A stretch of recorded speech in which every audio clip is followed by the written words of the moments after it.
அத்வைத வேதாந்தம் என்பது இந்திய தத்துவ மரபில் மிகவும் ஆழமான ஒரு சிந்தனை பள்ளியாகும். அத்வைதம் என்ற சமஸ்கிருத சொல்லுக்கு இரண்டற்றது என்று பொருள். அதாவது, இந்த பிரபஞ்சத்தில் காணப்படுபவை அனைத்தும் வேறல்ல, அவை அனைத்தும் ஒரே ஒரு முழுமையான உண்மையில் வெளிப்பாடு மட்டுமே என்று இது கூறுகிறது.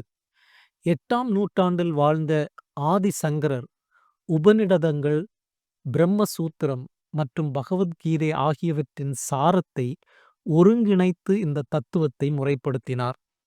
அத்வைதத்தின் மிக முக்கியமான கொள்கை பிரம்ம சத்தியம், ஜெகன் மித்ய என்ற புகழ்பெற்ற வாசகம். பிரம்மம் ஒன்றே நிலையான உண்மை என்றும், இந்த உலகம் ஒரு தற்காலிகமான அல்லது மாறக்கூடிய தோற்றம் என்றும் விளக்குகிறது. பிரம்மம் என்பது ஒரு உருவமோ அல்லது குணமோ கொண்ட கடவுள் அல்ல, அது எல்லையற்ற அறிவு, இருப்பு மற்றும் பேரின்பத்தின் வடிவமாகும்.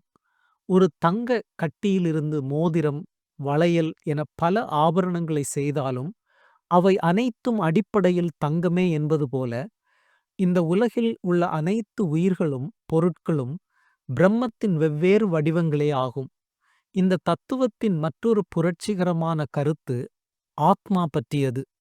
நம் ஒவ்வொருவருக்குள்ளும் இருக்கும் தனிமனித உணர்வு ஆத்மா அந்த பேரண்ட உணர்வான பிரம்மத்தோடு ஒன்றானது என்று அத்வைதம் கூறுகிறது. நாம் பொதுவாக நம்மை உடல், மனம் அல்லது எண்ணங்கள் என்று அடையாளப்படுத்துகிறோம். ஆனால் இவை அனைத்தும் ஆத்மாவை மூடியிருக்கும் உறைகள் மட்டுமே. இந்த உறைகளை விலக்கிப் பார்த்தால் எங்கே எஞ்சியிருப்பது தூய சாட்சி உணர்வு மட்டுமே. இந்த உண்மையை உணராததற்கு காரணம் மாயை என்னும் அறியாமை. மாயை என்பது ஒரு திரையைப் போன்றது. இது உண்மையை மறைத்து ஒரு பொருளை வேறொன்றாக காட்டுகிறது. இதற்கு ஒரு சிறந்த உதாரணம் கயிறு மற்றும் பாம்பு கதை. மங்கலான வெளிச்சத்தில் தரையில் கிடக்கும் ஒரு கயிறை பார்த்து ஒருவன் பாம்பு என்று பயப்படுகிறான். அவனது பயம் உண்மையானது. ஆனால் அங்கே பாம்பு என்பது ஒரு தோற்றம் மட்டுமே. கையில் விளக்கை ஏந்தி பார்க்கும்போது அங்கே எப்போதும் கயிறு மட்டுமே இருந்ததை அவன் உணர்கிறான். அதுபோலவே ஞானம் என்னும் ஒளி உண்டாகும்போது இந்த உலகம் பிரம்மத்தின் வெளிப்பாடாக தெரியத் தொடங்கும். மனித துன்பங்களுக்கு அடிப்படை காரணம் அவித்யா எனப்படும் அறியாமை. நாம் நம்மை ஒரு தனிப்பட்ட உடலாக கருதுவதால் ஆசைகள், பயம் மற்றும் கவலைகளில் சிக்கிக் கொள்கிறோம். இதிலிருந்து விடுதலை பெற பக்தி அல்லது சடங்குகள் மட்டும் போதாது, ஞானம் மட்டுமே நிரந்தர தீர்வாகும். நானே அந்த பிரம்மம், அகம் பிரம்மாஸ்மி என்ற நேரடி அனுபவமே ஒருவரை பிறப்பு இறப்பு சுழற்சியிலிருந்து விடுவிக்கும்.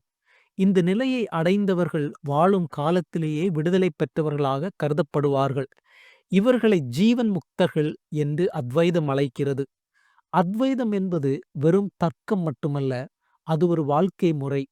இது மனிதனை ஒரு பாவி என்றோ அல்லது சிறியவன் என்றோ பார்க்காமல் அவனை தெய்வத்தன்மையின் வடிவமாக பார்க்கிறது. நாம் ஒவ்வொருவரும் அடிப்படையில் சுதந்திரமானவர்கள், பயமற்றவர்கள் மற்றும் எல்லையற்றவர்கள் என்ற நம்பிக்கையை இது வழங்குகிறது. அறியாமையை நீக்கி நமக்கும் இறைவனுக்கும் அல்லது பிரபஞ்சத்திற்கும் இடையே எந்த பிரிவினையும் இல்லை என்பதை உணர்வதே அத்வைதத்தின் நோக்கமாகும்.